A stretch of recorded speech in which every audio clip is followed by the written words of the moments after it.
There's always been something so nostalgic to me when it comes to 90s and 2000s children's programming. Like I'm sure most of you, I'd sit glued to my couch all day watching whatever it was on Nickelodeon, Cartoon Network, and hell, let's not forget the late great 4Kids TV. Whatever it was that was airing, we happily watched. Actually, let me backtrack a little. We mostly happily watched. On some occasions, we watched frighteningly. Sometimes those fun and kiddie episodes would just turn dark and scary. Like, really fucking scary.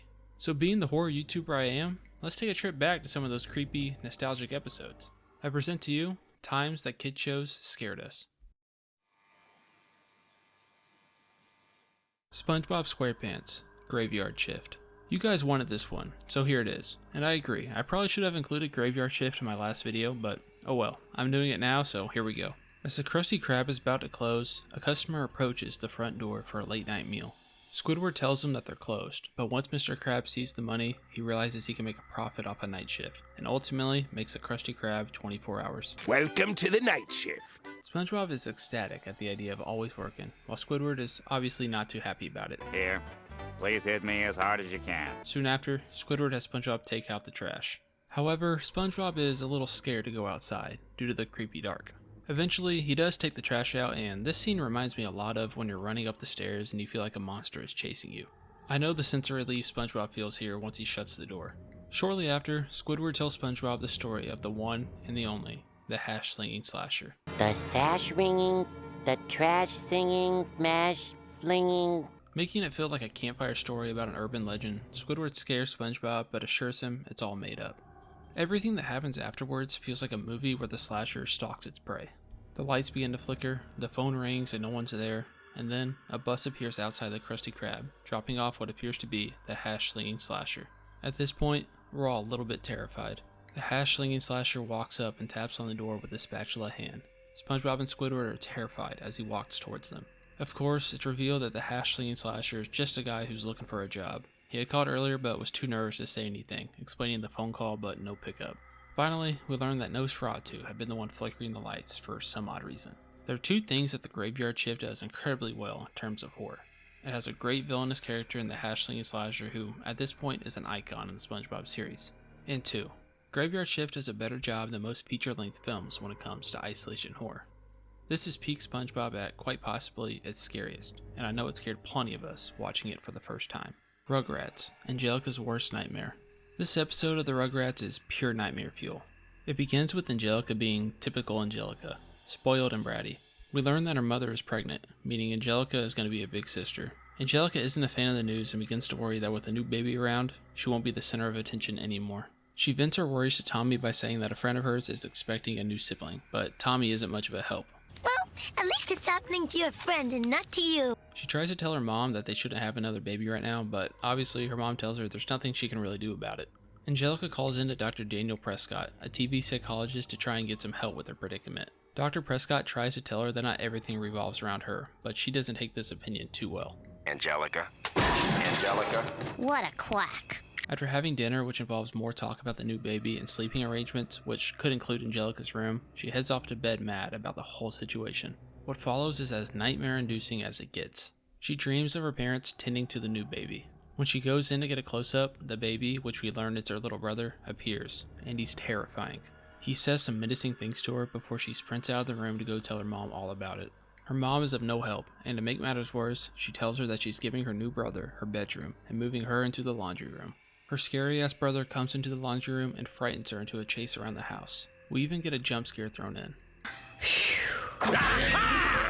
Angelica eventually runs to her family car and drives it off, but is greeted by her brother once more. This time, he's a giant and attempts to eat her. Angelica finally wakes up from her bad dream and is consoled by her dad.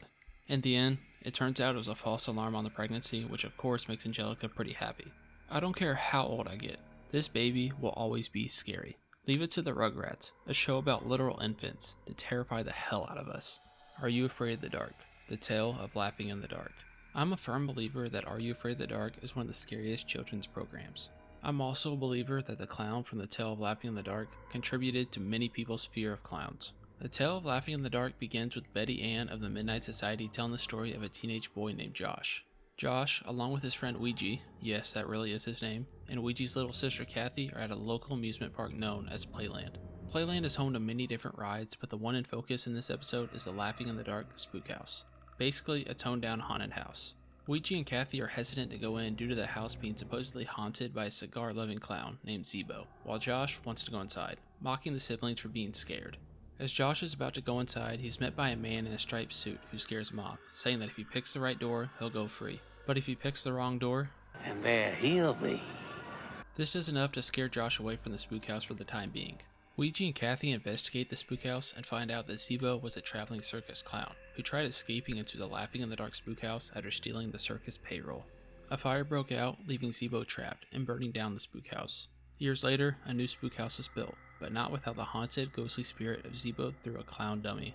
Ouija dares Josh to go into the house and steal Zeebo's nose, to which Josh ultimately agrees. Josh enters the spook house, and after mocking Zeebo through one of the distorted mirrors, he's spooked by Zeebo behind the mirrors. He nervously ventures on before making it to a seemingly hidden room with several doors, and despite finding the correct door to safely make it out of the place, he remembers his bet with Ouija to get Zeebo's nose. He opens the right door, and we are greeted by an absolutely terrifying clown dummy. This is what nightmares are made of, if you ask me. Josh bucks up and steals Zeebo's nose. Having won his bet, Josh gets a little cocky, calling himself a hero. But upon arriving home all alone the next night, he's haunted by the spirit of Zeebo through a Z in his pudding as well as some burning cigars in the microwave. Josh hides in his room but is once again interrupted on the phone by Zeebo. Give me that. I'll come up and get it. Eventually, Zeebo tries to break into Josh's room, but he sneaks out of the window and gets out of there. He runs back to the Laughing in the Dark playhouse, where he returns the nose back to Zeebo, along with some cigars as a peace offering, but not without one last good look at the absolutely terrifying Zeebo. And actually, as it turns out, the striped suit man from earlier in the episode, the Carney to be more exact, is actually the ghost of Zeebo, revealed as he smokes a cigar and delivers the line, It's the most fun in the park when you're laughing in the dark. Are You Afraid of the Dark has some creepy episodes, but the imagery and depiction of Zeebo the Clown rightfully makes this episode one of the scariest in all of children's television. Courage the Cowardly Dog, King Ramses' Curse. I've stuck with just Nickelodeon shows so far, but it wouldn't be right to not talk about one of Cartoon Network's darkest shows. It goes without saying that Courage the Cowardly Dog is a very scary show, but King Ramses' Curse might be the best example of the show's ability to terrify. The episode begins with a couple of robbers who are being chased by authorities after stealing a stone slab from the tomb of King Ramses. They decide to pull over and bury the slab outside the Baggs' home by the water pump. As they try to escape, we get this. We don't even need to see King Ramses here to be scared. Just the voice and ominous score is enough to do it. The robbers get absorbed, I guess would be the word for it, by some locusts, and we're left to wonder what just happened. The next morning, Courage digs up the slab and shows it to his owners Muriel and Eustace. Eustace calls it trash and throws it out the window, but changes his mind after a TV report says the slab is worth $1 million. Eustace then proclaims the stolen slab is his and won't let it go unless he gets his money, even after archaeologist Professor Frith arrives and attempts to return it back to Ramses' tomb. Nighttime comes and we get to see King Ramses in his full form, and he's terrifying. I mean, for a kid show, this is downright creepy. He threatens to release 3 plagues on the Baggs if they don't return the slab. Eustace, of course, won't turn it over, so King Ramses unleashes 3 plagues. The first being water, flooding to be more exact. The second, a very annoying song. Finally, the locusts. Eustace lets Courage return the slab, which halts the locust, but Eustace grabs the slab back, telling Ramses that the 3 plagues are over and that he still wants his money. King Ramses sends the locusts on Eustace, which sends him into the tomb of Ramses. This puts an end to the whole ordeal. The appearance of King Ramses is absolutely terrifying, and puts this episode in a class above when it comes to scary kids programming.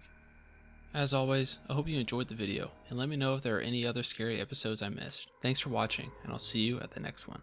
Peace.